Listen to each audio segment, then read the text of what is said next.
यहाँ राख्न पाउँदैन भन्नुभयो तपाईँले राख्न पाउनु तपाईँको हस्पिटल हो तपाईँको हस्पिटल हो तपाईँको हस्पिटल राख्न पाउनु भन्ने राजनीतिक तपाईँले बनाएको हो तपाईँले बनाएको ठुल्ठुलो कुरो धेरै विचार गरे भन्नु न तपाईँ राख्न पाउँदैन भने के गर्नु कस्तो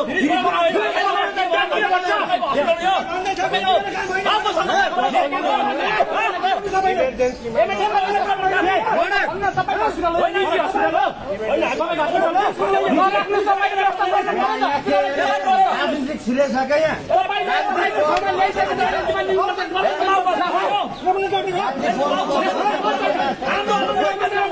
तपाईँले दुईटा उपचार